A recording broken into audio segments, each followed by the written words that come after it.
Everyone, welcome to In the Car 9. I am Praveen, here's Jayanth. Hi. So it's been quite a while that we made this video, Jayanth. So thanks Been to all our traveling a work. lot also. Yeah. So Thanks to all our work which we do yeah. for our living. So YouTube is not our living, so it's fine. Someday. But anyways, okay. Today it's an interesting topic again, as usual. The topic of today is about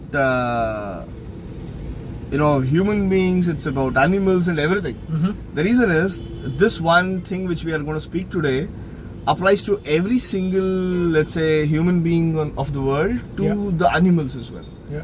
And that is what kind of keeps our society together, keeps our livelihoods together. Actually, the human race itself. The human race itself is we all have been coming ages with just one concept of love, one concept of togetherness, one concept of being happy, and things like that. And today's topic is about emotions. And of course, when we speak about emotions, we don't really speak about being a professor of psychology that we speak about emotions, but it's also about how two different worlds of psychology and technology can come together. Absolutely. And that is possible today because the emotions today are basically conveyed through a language. And language is a construct which you can basically dissect with technology. And so, which means we are trying to, get a marriage between psychology, linguistics, and technology. Yes. And that's the topic of today. Yeah. And it's been a very dear topic to us. Absolutely. I think we have been working on this from 2010. And it's been a constant amount of work in terms of understanding emotions in, as you were saying, in written text, in language specifically. I think one of the key aspects of where we started back then was just to help people communicate better, to make it a better world. We were working on a very interesting project. I think we spoke about this a few days ago, called Project Charitra, which is a platform for matching the NGOs and volunteers and matching the NGOs and materials and things like that. And at that point in time, we realized all these NGOs were sending out newsletters, were sending out emails, were sending out printed material, but the number of responses that they used to get was pathetic. Absolutely. And we set out just to identify why the responses were so bad and what is it that we could do to make those responses better. That's how the whole thing started.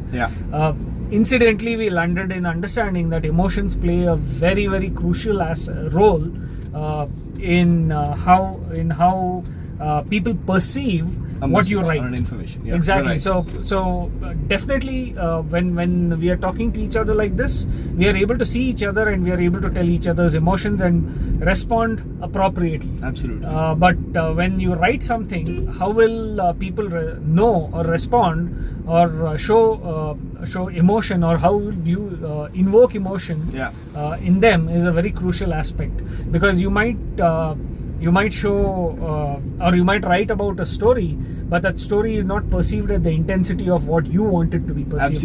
Absolutely. So with that, we started the whole journey of emotion and detecting emotions in written text, to be precise, technically precise about it. And as Praveen was mentioning, we went through the various layers of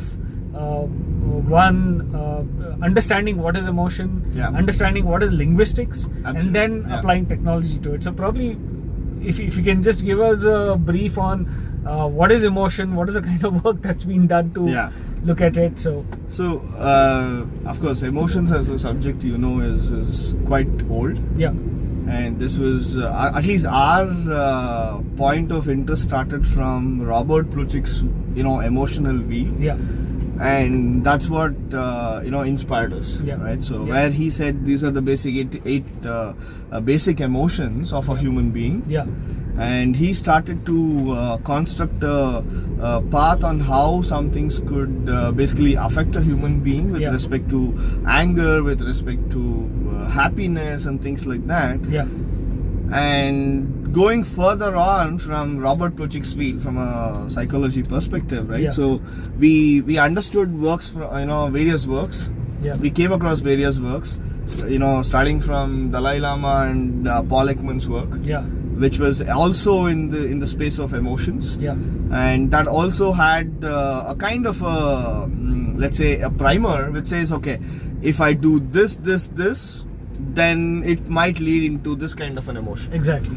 Right, so such kind of primers helped us to understand things better from a psychology aspect. As you guys know, we are more technologists than psychologists, so of course we always wanted to find somebody who could, who's brought these 2-3 worlds together. Yeah. And that's when we came across a person called Saif Mohammed, who is in National Research Institute of Canada, who has really been able to understand emotions and take the language words which are related to emotions and map them together. Exactly. And of course he did not map it because he felt like mapping it, but there was a process, intensive process involved in really understanding what do I feel when I read a piece of text. Exactly. What do you feel when you read a piece of text? Right, so if I give one single piece of text to 10 different people, they all perceive it in a different way. And when you slightly ask them furthermore questions, they'll exactly tell these are the words which actually, gave me more emotion. Happiness. These are the words which, made me more sad. So that was the process which Saif took, and then he's mapped he was able to bring in a great relationship between psychology aspects of, the 8 emotions we discussed to the language aspect. Yes. Starting from, identifying the words which are, going into the language, which are leading to certain emotions. Absolutely. And so all these things together is what actually, made us think that, this is possible. And we could help the world communicate in a better way. Because sometimes 99% of the times the communication is always perceived in the wrong way and it is all miscommunicated. Absolutely. And the intention is not that, unfortunately. Like Jayanth was mentioning, right? So the NGO case, they have a real hard problem in hand. Somebody is dying, somebody is in the floods, and you're trying to ask for help. And there's a genuine thing there, right? But unfortunately, the message is not perceived right. They all say, it's just a promotion. I don't want to even, bother about it. Exactly. Right? So such kind of things should be avoided for sure. And more communication has to improve based on our own, understanding of emotions. And that's why this journey. And this we called it as getfeliz, which means get happy. Feliz is happy in Spanish. And that's where we are today. And then it's been 5 years that we have been working on this marriage. And it's a beautiful marriage. Absolutely. So I think it's good. What is interesting for me is, even from a linguistic sense, as you said, Saif Mohammed, I think one of the other aspects is why do certain books or certain blogs become popular? Absolutely. Is also actually based on emotions. It's not based on just hypothetical work. We call our quote unquote the Bollywood industry has a formula, a masala formula, because of which movies become famous at a certain point of time. You're absolutely right. Unless until you don't have those elements of the masala formula, India doesn't watch. Right? So that is very, very clear. So the same way, for a written work to be viewed many times, be it an email, be it a news item, or even be it a book or anything, there's a certain formula. And people have cracked that formula. There's a gentleman called Matthew L. Yockers, who has understood this in a novel sense. He's analyzed over 40,000 novels and said, what is the formula for a romantic novel to become popular or a sci-fi novel to become popular? Now that was a very, very big inspiration for us, because what we do in getfeliz, as Praveen was mentioning, is not just evaluate the emotion, but also evaluate from the sense of what would make it popular, what would make it famous, where people actually engage with the piece of text you have written. So it is a pretty intense amount of computing that we do at the back. It is available for free to use for everybody. You can go to try.getfeliz.in. The link is in the comment section below or the description section below. But the question would come to your mind as to where would we use it or why would we use it. Primarily the use so far has been by different NGOs, has been by different corporates for the kind of communication that they do across. But also we use it in our daily lives. If I have to write a letter to my boss or an email to my boss, I first run it through that. If I have to write a sensitive message to the entire team, I run it through it before we put it out there. So it is a super helpful tool. I don't know what your experience has been in the usage. Right. I mean, at least from the usage perspective, I think we are also using this for analyzing the articles which we write. There are so many Medium posts, blogs and everything. A lot of them write a lot of posts today, right? And then imagine the amount of work which goes through when you write a piece of article. And it goes through multiple reviews. And what we perceive is, when we write an article and when we publish it, I have used it many times before publishing to ensure that I'm at least evoking the right emotions in my audience, or not having the negative emotions which you don't want. Absolutely. At least there is a possibility today that I can understand something on how the person can perceive. Which is not gut based, but it is more scientifically based. And that makes life much easier. Absolutely. So like Google says, before leaving your home, check Google Maps. I would say before writing a mail to your boss, check getfeliz. Before publishing an article, check getfeliz. Absolutely. So that would be the message for the people. And like Jayanth mentioned, it's free to use. We are not going to, of course, we want to really contribute to the society. And that's why even in the car 9.